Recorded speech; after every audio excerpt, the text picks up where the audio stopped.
All right, good morning. Our next case is Mr. Camper. Good morning, Mr. Camper. Good morning, ma'am. Good morning to all of you. Would you introduce yourself, sir? Tell us your name and your DOC number. My name is James W. Camper.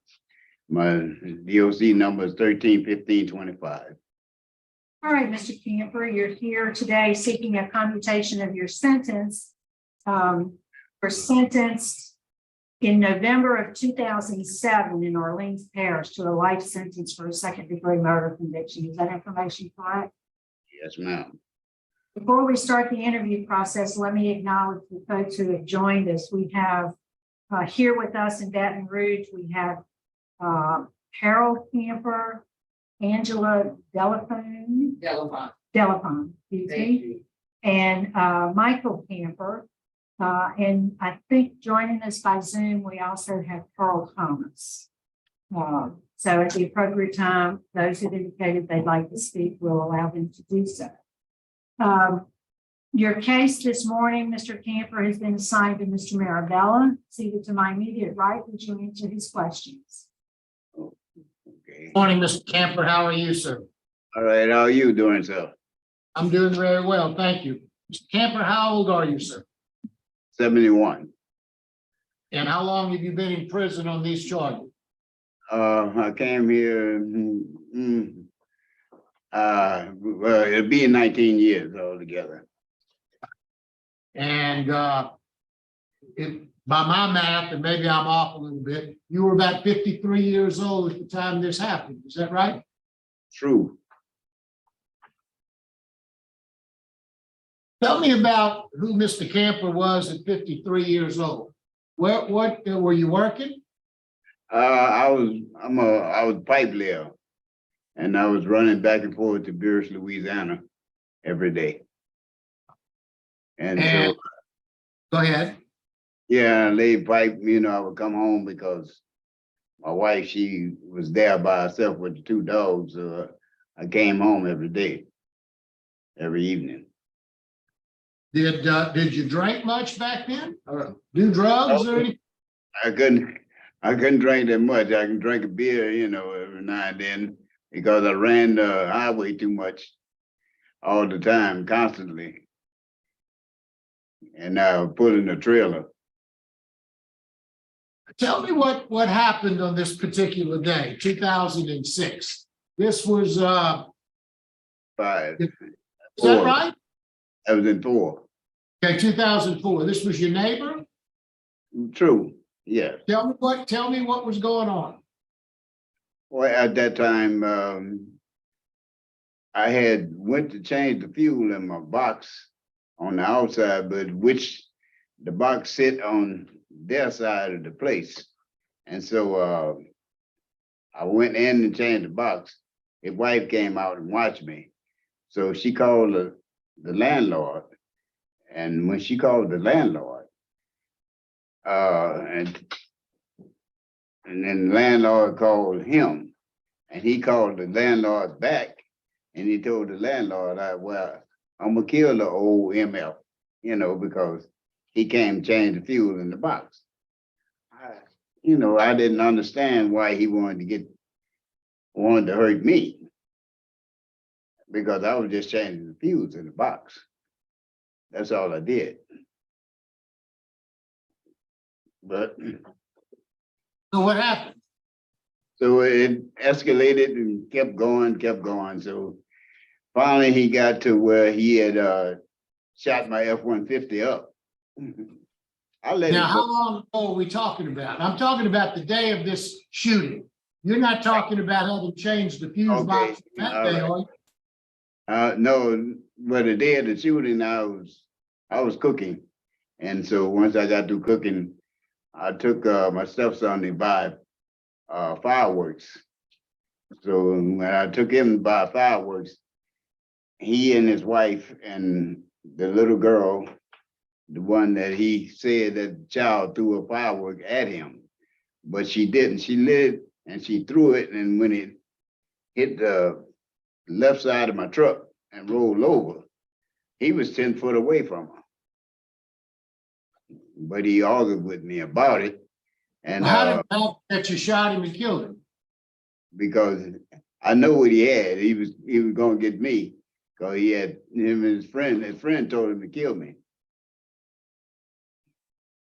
Now, you indicated in your application, and I think you discussed it a little bit, that's where you were going with this, I guess, that there was some bad blood between the two of you. Right.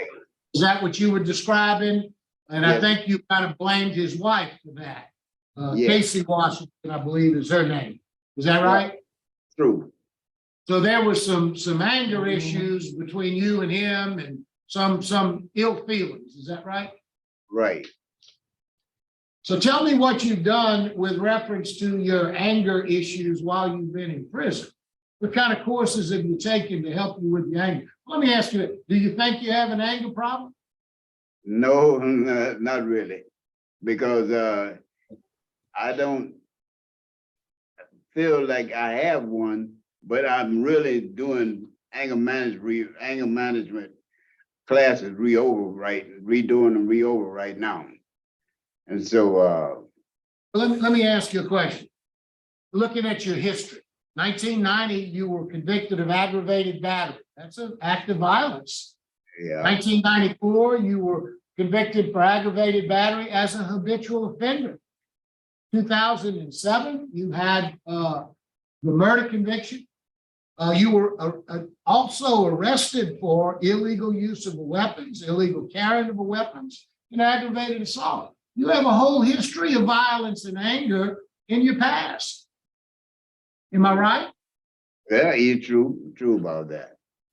But So here I'm looking at the record of an angry man who reacts violently, been convicted a number of times.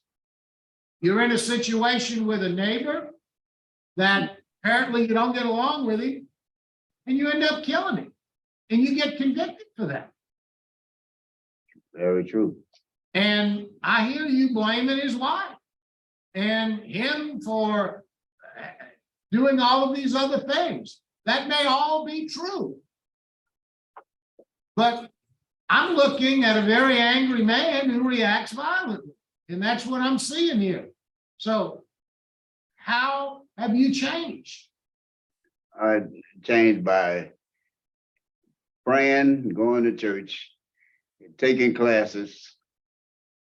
Well, what classes have you taken? I show that you've taken Living in Balance and 100 hours pre-release. What else have you taken? I'm taking Thanking for a Change. And right now, Are you been thinking for a change now? yeah.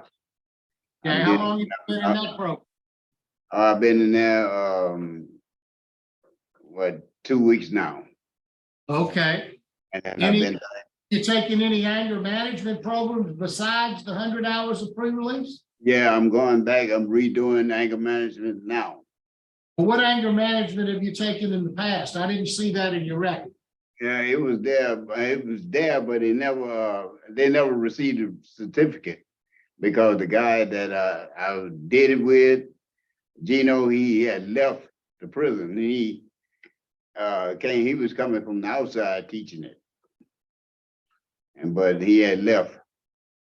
And so I never received a certificate. So now I got to redo it all over again. But what have you learned? Tell me how you're going to deal with your anger if you get out.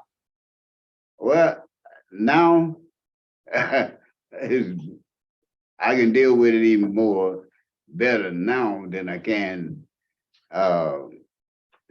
being before, because of one thing.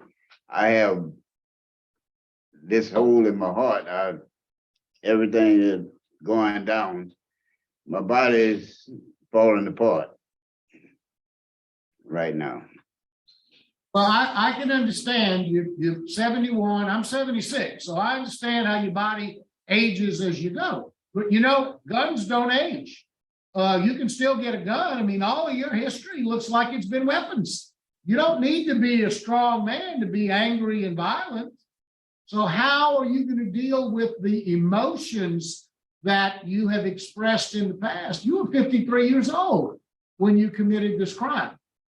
And, you know, that's a mature man. Yeah. So how have you changed other than age a little bit? That I can be certain this isn't gonna happen again. Well, I changed, like I said, I put it in my heart. I changed and I prayed and I asked God for help to continually to change constantly to get away from all of that. Let me ask you, if you had an opportunity to go back and do this all over again, the day of this killing, what might you have done different? What I would start to do, leave before that happened. And why didn't you do that then? Because I got caught there at the house before I left there, he got off.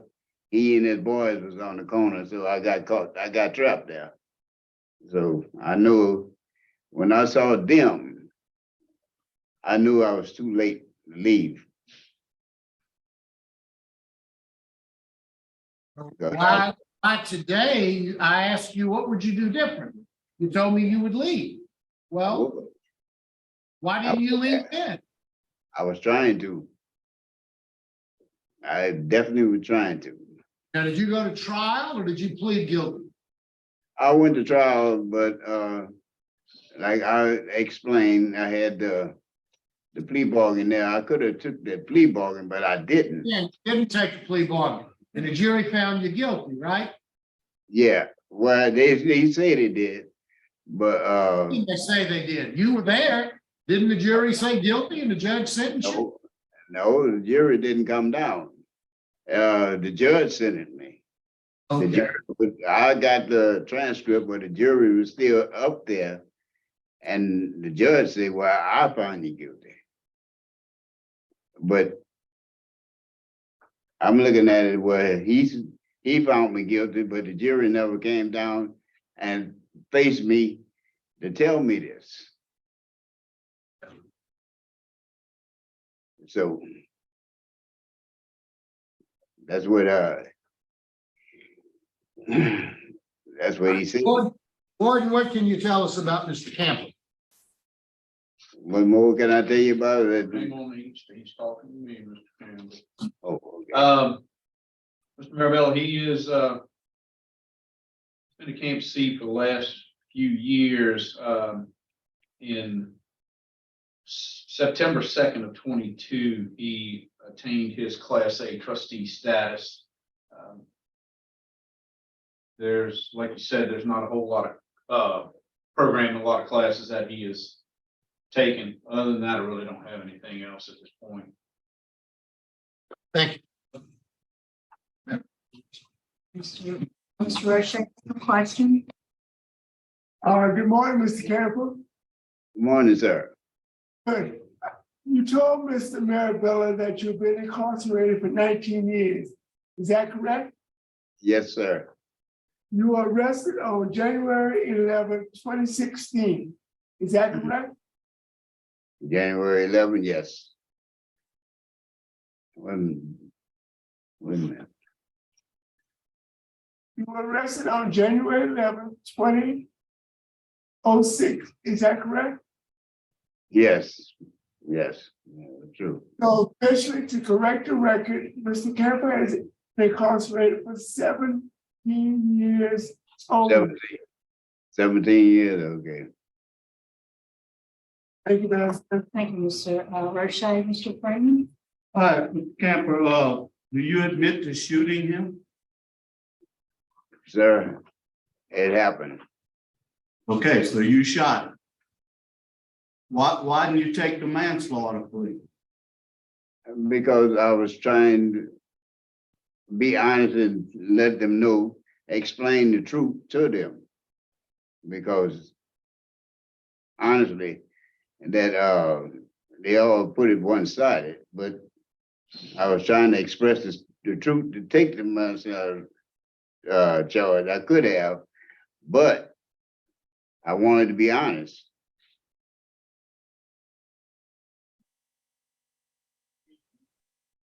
Other than you mentioned you have a heart condition, any other medical issues?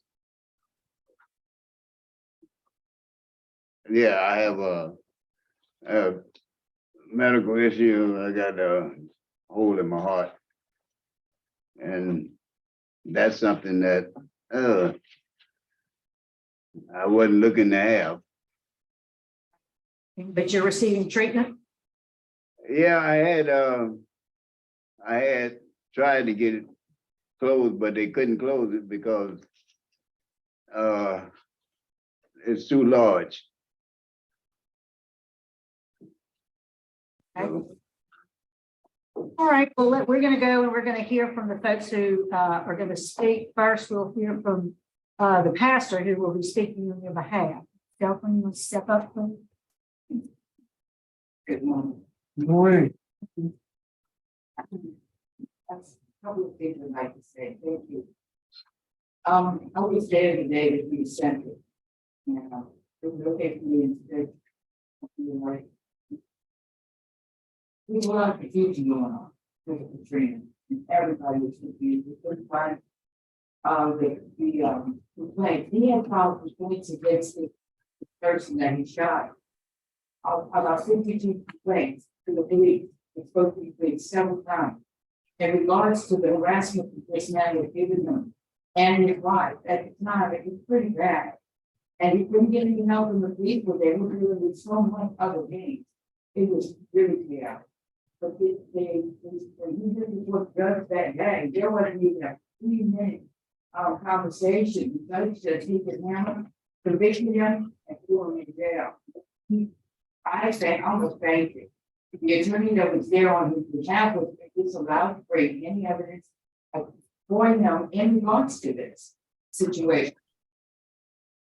It turned out to look like he had PTSD in a sense because he was constantly every day coming home. The man was harassing him.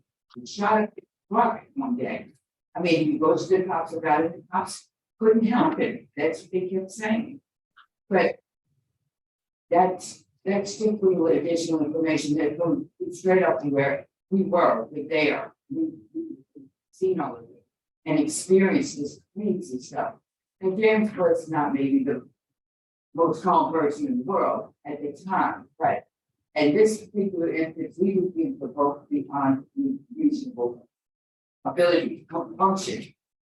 On the other side of that coin, since he's been where he's been, we have created a ministry that we help people in our community. And we have a home for him who's granted this world.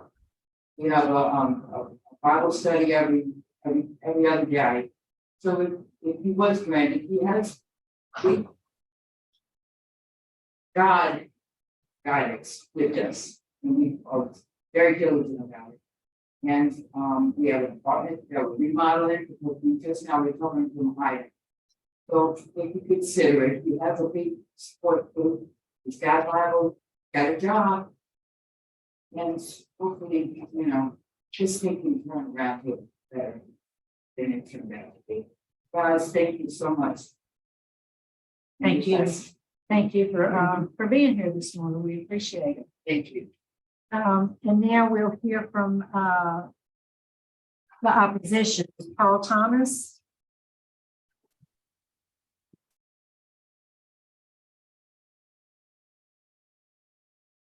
Go ahead, ma'am.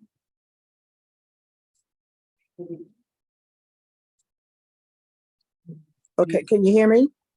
Ken. Okay, well, first of all, I would like to say that the incident that occurred was on January 1st, 2005. That's roughly about 18 years ago. We lost a husband, a father, a son, a brother, and an uncle to a senseless killing. My brother's life was cut short just at the age of 28. At the age of 2 and 4, 2 little boys lost their father. They were robbed of their dad, teaching them how to play sports, ride a bike, and become men. Casey, Daniel's wife, was robbed of growing old with her husband. My sister and I were robbed of growing old like siblings do, again, because of a senseless killing. My brother was not given the option to live his life. He was robbed. The court system gave a life sentence. Why should you be given a chance to live your life with family when we were robbed. And from what I've been hearing this morning so far, it's a victim blame, and that's just not the case. Thank you so much. Thank you, Ms. Thomas. Appreciate your input as well. Mr. Camper, is there a brief statement you'd like to make to close it out for us? No, ma'am. Okay, well, thank you, sir. I think we are prepared to vote. Mr. Marabella will be voting first. Thank you, Madam Chairman. Mr. Camper, I appreciate your interview today. I've got some real problems. I think you need a little more work. I think you need to deal with some anger issues. I think that you are still blaming the other people. I'm not sure. I realize that there's some confusion, obviously, in your mind about what happened to you. But my records reveal you went to trial, the jury convicted you. Didn't Mr. Robert Glass represent you? Wasn't Mr. Glass your lawyer? No. Who was- Robert Pastors. Mr. Glass didn't represent you at some point? No.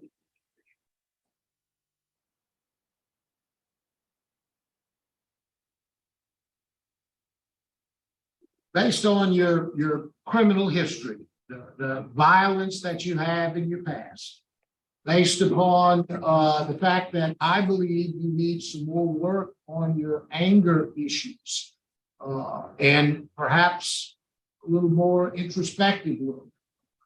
My vote today is going to be to deny. You have opposition from law enforcement. You have opposition from the victim's family. I think you need some more programs. I think that based on your age, I really wanted to see a little more today from you in terms of what you've done while you've been, and I just didn't see it. So my vote today is going to be to deny, but encourage you to work on your anger issues, because I think that that's been a cause of a lot of your problems over your lifetime. Thank you, Mr. Marabella. Mr. Freeman? For the exact same reason Mr. Marabella just stated, I'll vote this. Correct. Thank you, Madam Chairman. Mr. Campbell, based upon adamant opposition from the victim's family, law enforcement opposition, history of violence, history of weapons charges, and the insufficient time served, I vote to deny your request. Thank you. Okay, Mr. Camper, I do agree with my colleagues, based on your history of violence, lack of programming to address that. The opposition is expressed here today. My vote today also is to deny your application. So today you've received 4 votes to deny your application for clemency, sir. So that's the outcome of today's proceeding.